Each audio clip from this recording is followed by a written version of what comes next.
What if the proof of your husband's betrayal isn't a lipstick stain or a late-night text, but a crumpled receipt for a crib tucked beside his car registration? A tangible invoice for a future he's building with someone else while you're still waiting to be chosen. In the Nursery receipt in his glove box, Celia Raye and Tessa Lynde deliver a revenge romance short that transforms forensic discovery into emotional detonation, proving that in marriages built on performance, the most devastating evidence is often hidden in plain sight. This isn't merely another cheating spouse story with tearful confrontations. It's a razor-sharp, psychologically precise narrative where grief is processed through strategy. Every mile marker feels like both countdown and awakening, and justice is served not with hysteria, but with the terrifying clarity of a woman who has already mourned the lie while he was still driving toward it. From the first engine hum narration, listeners are trapped in a vehicle where silence screams louder than confession, and presence is the only true verdict. Perfect for bite-sized emotional justice and stories where female rage is channeled into calculated reclamation, this audiobook serves up relentless pacing, unflinching authenticity, and a protagonist whose journey from deceived wife to architect of her own liberation resonates with anyone who's ever been gaslit by the person who swore transparency.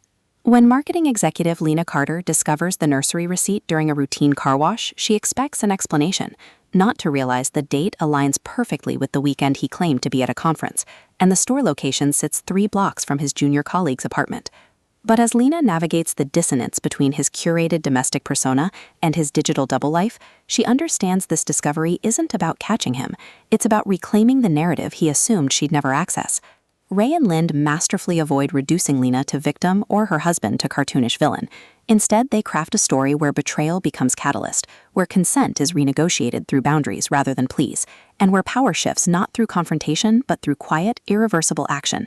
The audiobook narration amplifies this emotional alchemy, capturing Lena's initial shock crystallizing into steely resolve, while secondary voices shift subtly between performative charm and exposed deceit, making every interaction feel like both evidence and epiphany. You don't just hear the unraveling, you feel the seismic shift of a woman learning that truth isn't found in his explanations, but in her refusal to accept them. What elevates the Nursery receipt in his glove box beyond typical revenge shorts is its nuanced portrayal of material evidence as emotional archive, rather than mere proof. Lena isn't merely responding to infidelity, she's confronting how modern intimacy is mediated through transactions that erase her presence, challenging the notion that shared assets equal shared commitment.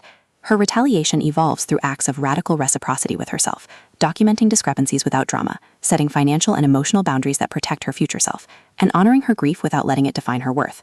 Supporting characters add vital texture, friends whose loyalty tests social scripts, colleagues whose professionalism masks concern, even the car itself, rendered as mobile confessional whose glove box holds memories official narratives tried to delete. Every interaction reinforces the story's core truth. In relationships built on performance, authenticity is rebellion, and presence begins when you stop auditing someone else's lies. Even the short-form structure serves thematic depth, with compressed timeline mirroring the suddenness of discovery and resolution becoming metaphor for decisive closure.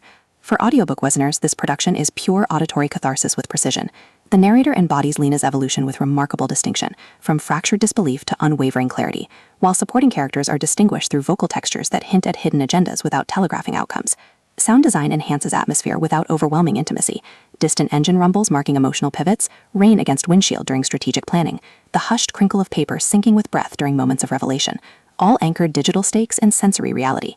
Pacing mirrors the rhythm of discovery and response, deliberate during evidence gathering and reflection, then surging with urgency as external deadlines collide with internal reckoning.